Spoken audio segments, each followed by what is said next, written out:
안녕하세요, 류민효입니다. 오늘은 그림장이가 왜 유튜브 영상을 찍는지에 대해서 이야기를 해보려고 합니다. 어떤 영상을 제 첫 유튜브 영상으로 찍어야 될지 고민을 많이 했었는데, 아무래도 이걸 시작하는 이유에 대해서 이야기를 하는 게 맥락상 좀 더 자연스럽고 맞는 흐름이 아닐까라는 생각을 하게 됐습니다. 근데 그림쟁이가 유튜브를 하는 이유에 대해서 이야기를 하려면 제가 왜 그림쟁이가 됐는지에 대해서 먼저 이야기를 해야 될 것 같습니다. 그래서 시간을 2001년으로 돌려서 제가 초등학교 1학년 때 그때로 거슬러 올라가 봅시다. 초등학교 저학년 때 학교에서 그런 것들을 많이 해보셨을 텐데, 장래희망에 대해서 적거나 그림을 그리거나 이런 시간들이 있었을 겁니다. 제가 똑똑히 기억하는 건, 저는 초등학교 1학년 때 장래희망 그리는 시간에 빵모자 같은 걸 쓰고 야외에서 이젤 앞에 앉아있는 제 모습을 그려놓고 화가가 장래희망이다 이런 식으로 그림을 그렸던 게 생각납니다. 그래서 제 기억을 돌이켜보면 초등학교 수업 시간 때 교과서에 낙서를 엄청나게 많이 했었던 기억이 있습니다. 저는 한 학년이 끝나면 1년 동안의 교과서를 다 분리 배출을 했었기 때문에 정말 아쉽게도 그 교과서들이 남아있지는 않지만, 정말 수업 시간에 교과서가 빼곡해질 만큼 낙서로 가득 채웠던 그런 기억이 납니다. 그렇다고 해서 초등학교 때부터 지금까지 화가가 되겠다는, 그림장이가 되겠다는 그 목표 하나를 꾸준히 가지고 왔던 건 아닙니다. 대한민국에서 초등학교, 중학교, 고등학교를 나온 대부분의 사람들이 그러하는 것처럼 공부를 일단 해야겠죠. 물론 공부가 아닌 다른 것들로 자신의 재능을 찾아서 일찍이 자신의 재능을 갈고 닦은 분들도 계시겠지만, 아무튼 그런 생활을 하게 됩니다. 그래서 그림장이가 되겠다는 그 꿈은 애진작에 잊어버리고 살았었고, 저는 간호학과에 진학을 하게 됐죠. 제가 기록을 찾아봤을 때 2015년, 그러니까 제가 대학교 3학년 이때쯤부터 매년 한 번씩 전시회를 보러 갔었더라고요. 2015년도에 제 친한 친구가 부산 시립미술관에서 열린 앤디 워홀의 전시를 데리고 갔습니다, 저를. 근데 너무 재밌었어요. 그때가 아마 제가 학교에서 숙제로 갔던 거 이외에는 처음으로 미술 전시를 봤던 때로 기억을 합니다. 그래서 그 이후로는 매년 한 번씩 전시를 보러 갔었고, 제가 서울에서 살았기 때문에 예술의 전당 같은 곳에서 하는 전시를 주로 보러 갔었어요. 그렇게 저는 간호대학을 졸업했고 간호장교로 군생활을 시작하게 됩니다. 제가 간호장교를 간 이유가 여러 가지가 있는데, 저는 래퍼가 되고 싶었습니다. 그래서 간호장교를 하면서 가사를 쓰고 녹음을 했었는데, 그때 문득 그런 생각이 들었어요. 내가 나중에 랩으로 유명해지면 그림을 그려야겠다. 내가 유명해진 상태에서 그림을 그리면 내가 그림을 못 그려도 사람들이 내 그림을 봐주겠지? 라는 생각을 했습니다. 그런데 이미 눈치채신 분들도 계시겠지만, 여기는 한 가지 맹점이 있죠. 만약에 유명해지지 않으면 그림을 못 그리는 건가? 안 그리는 건가? 이런 생각을 또 하게 됐습니다. 그래서 기록을 찾아보니까 2018년 3월 15일 처음으로 제 얼굴 사진을 보면서 볼펜으로 낙서를 합니다. 정말 작게, 손바닥보다 작은 크기로 낙서를 합니다. 그리고 그 다음날은 저희 형 얼굴을 낙서하고, 그리고 제 구글 블로그에 있는 첫 번째 게시물, 그 게시물에는 2018년 3월 17일 날 그린 그림이 올라가 있습니다. 그때부터 하루도 빠짐없이는 아니지만 거의 매일 그림을 하나씩 그려갑니다. 처음에는 제가 생각하는 것들이나 제 감정을 수수께끼 퀴즈 내듯이 그림으로 그렸습니다. 근데 그렇게 하다 보면 제 그림을 누군가는 제가 의도한 방식과는 다르게 해석을 할 수도 있고 다르게 느낄 수도 있는데, 그 어린 마음에는 그게 조금 싫었어요. 왜 이걸 모르지? 왜 내 퀴즈를 이렇게 잘 풀지 못하지? 하는 생각을 많이 했었습니다. 진짜 어린 생각이었죠. 그렇게 그림을 그린 지가 몇 년이 되고, 저는 그새 볼펜이 아닌 크레용을 사용하기 시작했고, A4 용지가 아닌 스케치북을 사용하기 시작했고, 좀 더 좋은 크레용, 좀 더 좋은 스케치북, 더 큰 스케치북, 더 많은 크레용의 색깔, 이런 식으로 쭉 나름의 발전을 해왔어요. 정말 천천히, 정말 한 걸음씩 발전을 해왔던 것 같습니다. 그렇게 아크릴 물감도 사용해보고 캔버스에 그림을 그려보고, 지금은 유화로 그림을 그리고 있는데, 시간을 2023년으로 돌아가 봅시다.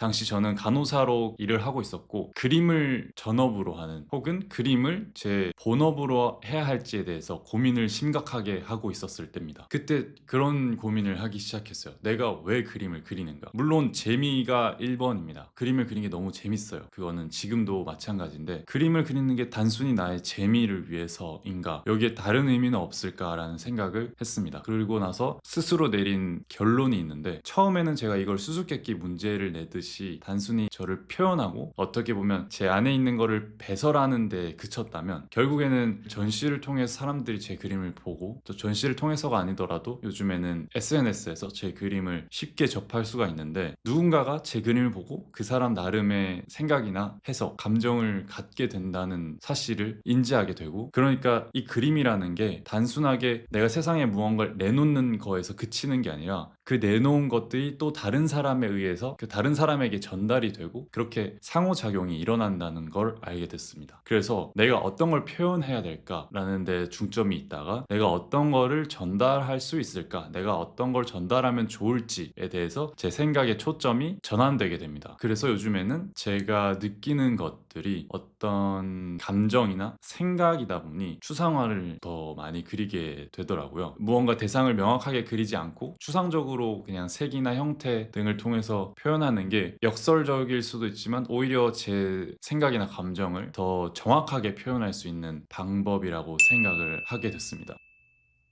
기본적으로 저는 무언가 표현하는 걸 좋아하는 것 같습니다. 앞서 말씀드렸듯이 저는 래퍼가 되고 싶었는데 그것도 가사를 통해서 그리고 제가 좋아하는 힙합 음악이라는 장르를 통해서 내가 어떤 생각을 가지고 있는지를 표현하고 싶었던 거였을 것 같아요. 랩뿐만 아니라 저는 글을 쓰거나 아니면 이렇게 말을 하거나 이런 식으로 저를 표현하는 걸 굉장히 좋아하는 것 같습니다. 그림도 그래서 제가 그리는 것 같고요. 그래서 재밌는 것 같고요. 근데 사실 저는 제가 가진 생각이나 어떤 것들을 주절주절 말하는 걸 좋아하진 않습니다. 살짝 꼬운다고 해야 될까요? 좀 꼬우거나 장치를 좀 숨겨두거나 한 번은 생각을 해봐야 제 의도를 알 수 있게 만들고 싶어 하는 성향이 있는 것 같아요. 그래서 제가 어떤 좋은 기회에서 대화할 수 있게 된 어떤 분께서 그런 제 성향을 듣더니 그래서 그림을 그리는 게 아니냐라고 하셨었는데 그때 제가 왜 그림을 선택했는지 수많은 표현 도구 중에 그림을 선택한 이유가 무엇인지에 대해서 저도 명확히 알게 됐던 것 같아요. 근데 여기는 한 가지 단점이 있습니다. 사람들은 대부분 직접 설명을 해주고 어떤 건지 말을 해주고 안내를 해주는 걸 좀 더 좋아하는 것 같더라고요. 제 경험을 통해 보자면. 그래서 저는 그림을 계속 그려야겠는데 이 그림을 사람들에게 좀 더 잘 전달하고자 한다면 글을 통해서든 말을 통해서든 언어적인 형태로 이 그림에 대해서 이야기를 해야 된다고 생각을 하는데 또 그러고 싶진 않고 그래서 여기서 엄청 저만의 갈등이 지난 8년간 제가 그림을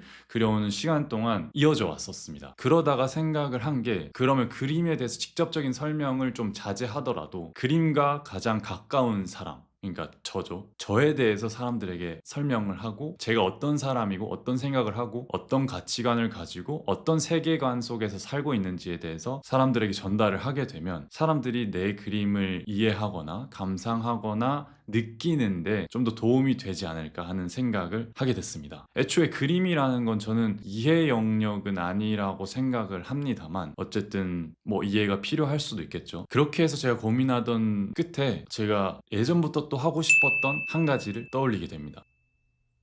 그건 바로 인터뷰예요. 사실 저는 몇 년 전에 제 SNS를 통해서 전화 인터뷰를 했던 적이 있습니다. 저는 예전에 무릎팍도사라는 프로그램을 참 좋아했었는데 거기 보면은 어떤 스타가 나와서 자신이 지금 이 자리에까지 오게 된 그 과정을 그 우여곡절을 말을 해주는데 그게 정말 재밌더라고요. 아, 저런 인생이 있구나. 저런 세상이 있구나. 제가 정말 주변에서 볼 수 없고 제가 살아볼 수도 없는 그런 세상들이 너무나 많은 거예요. 그래서 그런 것들 그리고 특히 사람들의 그런 삶에 대한 이야기 혹은 사람들이 가지고 있는 생각을 듣는 걸 굉장히 좋아해서 인터뷰를 진행을 했었는데 이걸 영상으로도 하고 싶은 마음이 몇 년 전부터 더 생겼었거든요. 그리고 이왕 유튜버를 할 거면 뭐 인터뷰만 하는 것도 좋겠지만 제가 좋아하는 책들에 대한 소개 영상이나 아니면 어떤 주제에 대한 저만의 생각을 유튜브 채널을 통해서 좀 나눠보고자 합니다. 물론 제가 말하는 거는 다 정답이 당연히 아니고 저는 제가 관심을 가지고 있는 어떤 주제에 대해서 그걸 둘러싼 여러 가지 의견이나 생각을 듣는 걸 굉장히 좋아합니다. 왜냐하면은 그런 순간에 제 사고의 그 울타리가 조금은 더 확장되는 느낌이 들거든요. 그리고 그 느낌이 굉장히 좋습니다. 제 유튜브 영상을 통해서 저라는 사람에 대해서 사람들에게 알리고 그걸 통해서 제 그림으로 유입될 수 있도록 어떻게 보면은 출입구를 만드는 게 저의 목표 아닌 목표입니다. 물론 유튜브 영상 자체로도 저에게 어떤 기록으로서나 아니면은 소통의 방식으로서도 저에게 굉장히 큰 의미를 가질 거고요. 그래서 결론적으로 저는 유튜브 영상을 통해서 오늘처럼 저에 대한 이야기나 제가 생각하는 어떤 주제에 관한 이야기, 그리고 제가 옛날부터 하고 싶었던 제 주변 사람들, 그리고 주변 사람들의 주변 사람들까지 퍼져나가는 인터뷰 컨텐츠, 그리고 마지막 세 번째로는 제가 읽었던 책들 중에